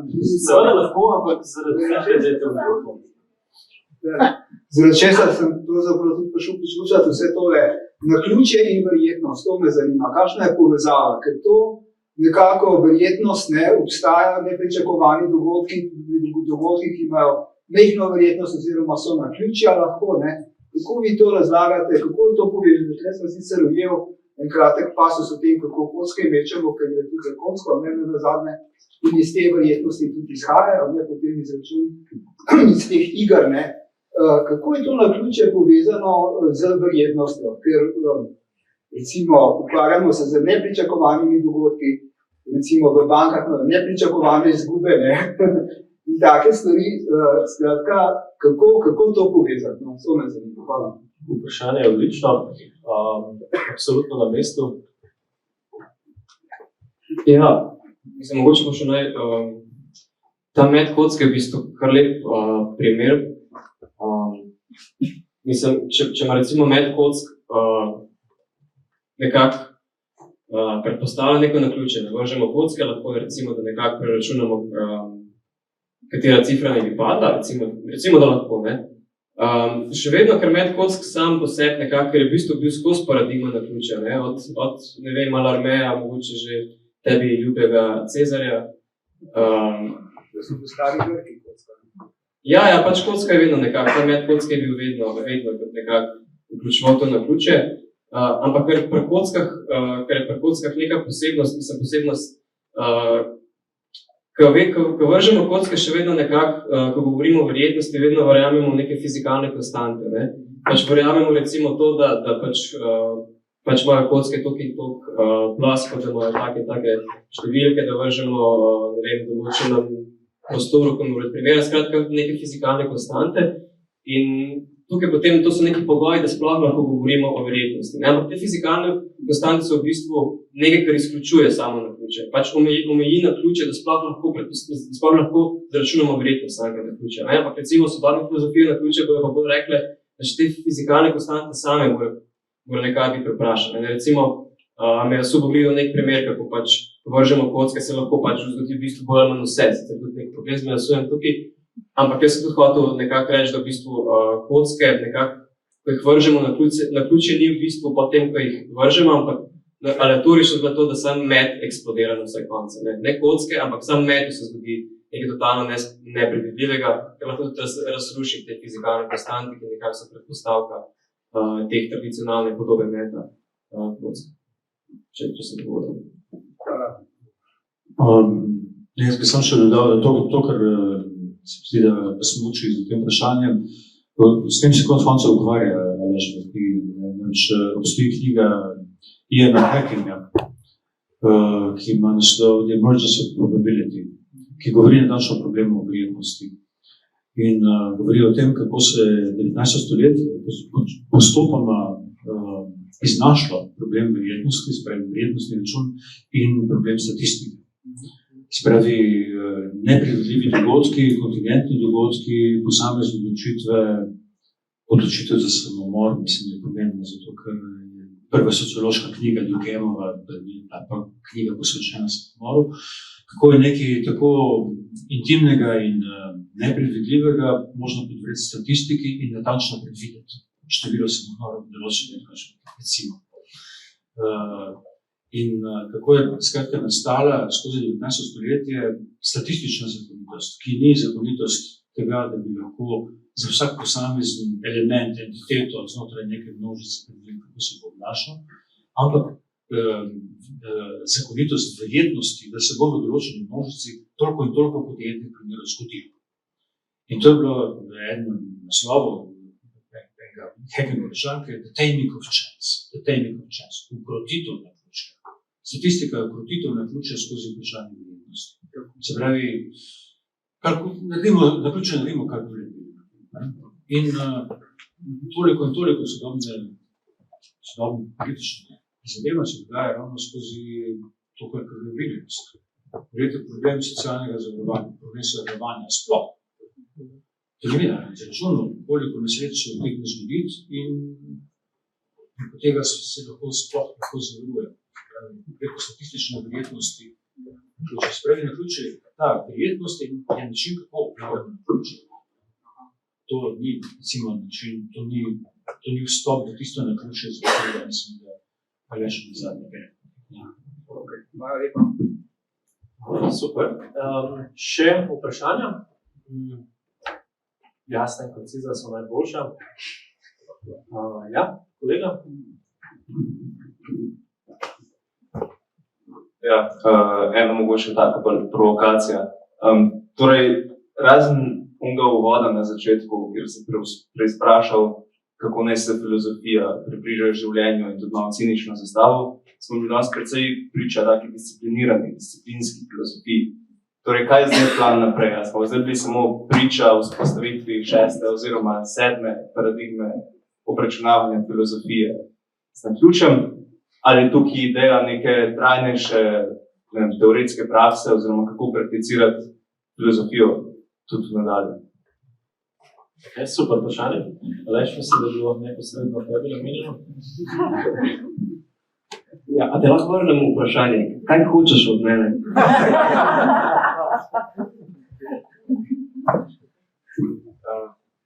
Mislim, ni šlo disciplinska filozofija, mislim, karkoli sem hotel s to knjigo narediti, je bilo v bistvu, in zato je tudi mogoče malo nehvaležno od mene, je znebiti se artiserija.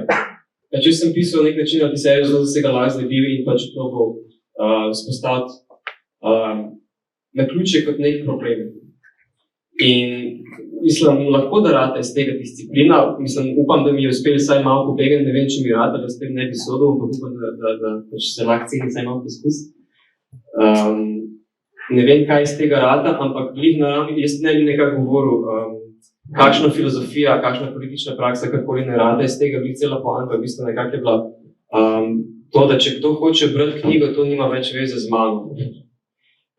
In nekako poanta je to, da se proba odpreti za srečanje in da gre neke druge smeri, ki so lahko nekako sorodne, recimo. Tako da, koliko je to neki dialektiki z nekimi disciplinskimi omejitvami, ne vem, ampak nekako se mi zdi, da treba saj poskusiti to nekako se probam. Če sem tvegati, če smem tudi dati to besedo. Sem vsaj zadev približno na to, kar si cilil. naslednji tudi pravilnega odgovora. Mislim, sem se skrival odzad, če kakšen premislek, ne vem, recimo v kakšnih družbenih krogih se filozofija proizvaja, zdaj je to, napisali smo knjigo, odprli področje diskusije, ali je pač imaš razmislek, recimo tudi glede na to, da pišeš kot urednik Maske, torej v kakšnih krogih, v kakšnih prostorih se mora filozofija prakticirati, kako se mora pisati, oziroma neko teoretiziranje sploh. Mislim, recimo, kar mene zanima konkretno je sploh, kaj so možnosti srečanja. In to se mi zdi na več koncih. Mislim, govorim disciplinskih ureditvah, kako bi rekel, ne gre tudi za recimo mene kle moti, zakaj se filozofiji govori na tak način, da ne filozofi nima pristopa. Zakaj greš recimo na gledališko predstavo in vidiš ljudi, ki se ukvarjajo z drugimi umetnosti. Zakaj greš, ne vem, pač vse je tako disciplinsko v tem smislu. Pač problemi se na tak način zastavljajo, da drugi sploh nimajo dostopa. Mislim, vse je nekako, veš, naprej sem nek nov prostor in se mi zdi, da je že naprej zamejen, ali znotraj, ali pa odzun, vse je, ampak nekako se mi zdi, da je v bistvu neko srečanje v smislu, da lahko spostavlja neko formativno izkustvo, ki je nekoliko predrugače tiste, ki se srečajo. Se mi zdi, da nekako smo radikalno, mislim, da je to nekaj, kar res manjka danes. In na vseh koncih. Recimo, zakaj sem jaz bil toliko proti tej formi subjekta, ravno zaradi tega, ker nekako, okolikor skozi nekako uresničujemo sami sebe, sploh nimamo dostopa do neke drugosti, do neke zunanjosti, do nekega srečanja. Ne? In tukaj recimo, ker bi jaz to, kar si prej razlagal, ker se meni zdi najbolj politično sploh, danes razmišljati, kaj so sploh pogoji možnosti skupnega. Ne to, kako se srečati nekje in delati skupaj, kako se zares sploh srečati nekje, to bi bilo meni tisto glavno vprašanje. Kako sploh zastaviti nekaj dela skupnega v pač neki dobi, ki nekako tehnologija nas prisili, da administriramo sami sebe, da pač človeka ne poslušaš zaradi tega, ker moš pač preveriti na telefonu, če se ne vem kaj naredil.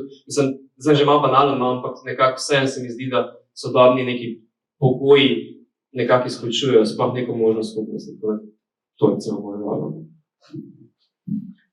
Dobro, super.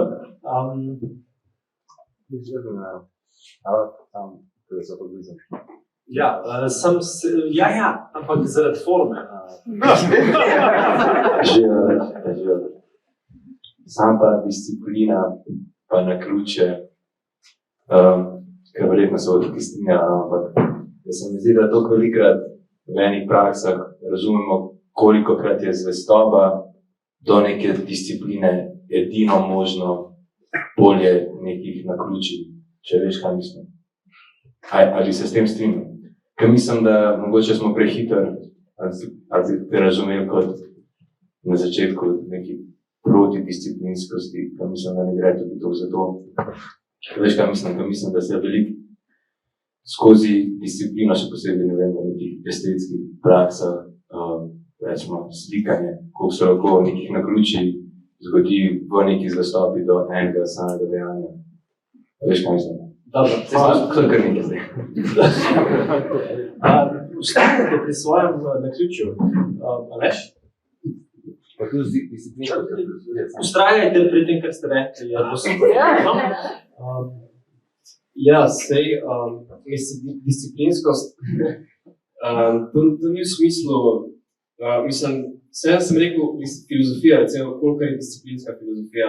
Nekako ne mislim zdaj zreducirati, da pač nekako da je cela filozofija bila zamenjena discipline. Po mojem tudi nekako ljudje, ki se ukvarjajo, prav ne vem, v kapalti se je rekel, se mi zdi, da znajo to narediti na takšen način, da dejansko čutiš srž nekega problema. Ampak jaz tega ne znam, to je nekako moj pristop in to zato jaz nekako iščem tisto drugo stran, kaj no.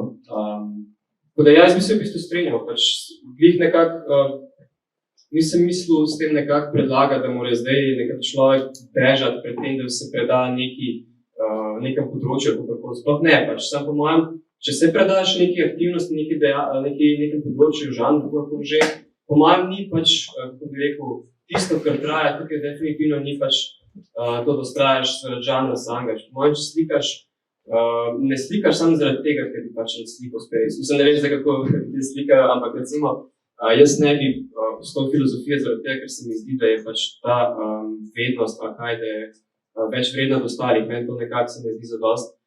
In tisto, zaradi česa se dejansko ustrajam tukaj, je pač nekje drugje.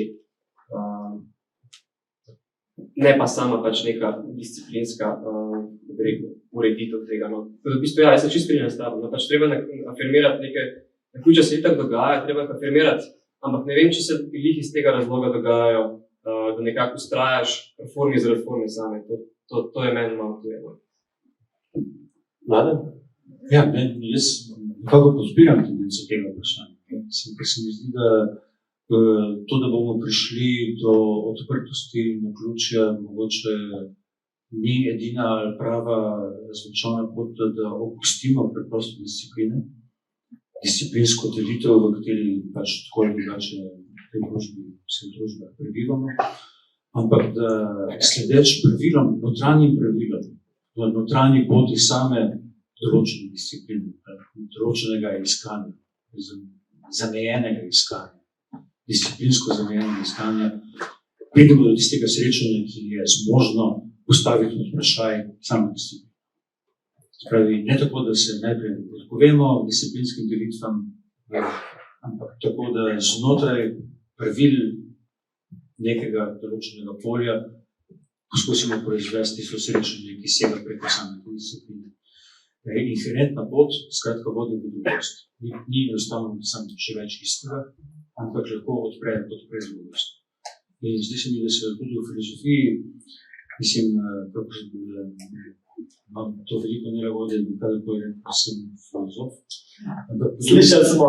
Ampak po drugi strani je mogoče neka pot brez filozofije, razprte filozofije, tudi to, da sem striktno z erudicijo poznavanja samega filozofskega polja, se sledi določenim linijam mišljenja do konca, do ekstrema. In se s tem razgleda nekaj drugega. To, kar je zelo fino, da kaj reči v knjigi, je tudi vsa erudicija, ki je potrebna, da se s tem ukvarja. Reči, preprosto filozofija je. Jaz nisem filozof, ampak z veliko erudicijo pokaže, zakaj ni filozof. Super. Jaz moram na tej točki žal počas nas upozoriti na to, da nas je ura prisilila k koncu, da enostavno nimamo, kljub temu, da bomo še mnogo vprašanj časa, da bi jih ustrezno zastavili. Preden se zahvalimo današnjima govorcema, imam jaz samo še nekaj besed glede današnjega večera za izreči. Najprej sem se hotel zahvaliti v imenu založbe Maska Otu Rutarju, ki ga je sicer Aleš že omenil, predvsem pa seveda instituciji, ki jo predstavljam. Aleš? Bom prebral, bom povedal. Namreč znanstveno-raziskovalnemu centru SAZU. Zahvaliti se moramo seveda tudi ARRS, Agenciji za raziskovalno dejavnost Republike Slovenije, ki te institucije sta sofinancirali izdajo te knjige. Jaz osebno bi se rad zahvalil obema, da ste danes povedala, kar sta povedala in poskrbela za v bistvu zelo težka vprašanja, če mene vprašaš, za filozofe ali pa za civiliste. In čist preden se prepustimo še aplavzu. Še nekaj moram povedati. In sicer, da je res izziv, ki si ga lahko skupaj zadamo, da res vsi kupite vsaj eno knjigo, ki so na voljo po neverjetnem osnovi na ključja, so cene znižene danes, tako da res vsak mora vsaj eno vzeti. Sicer pa, dragi moji, sporočilo Aleša Mendežeca iz Taljave je naslednje. Bureki, potem muzika, plus pivo v hladilniku.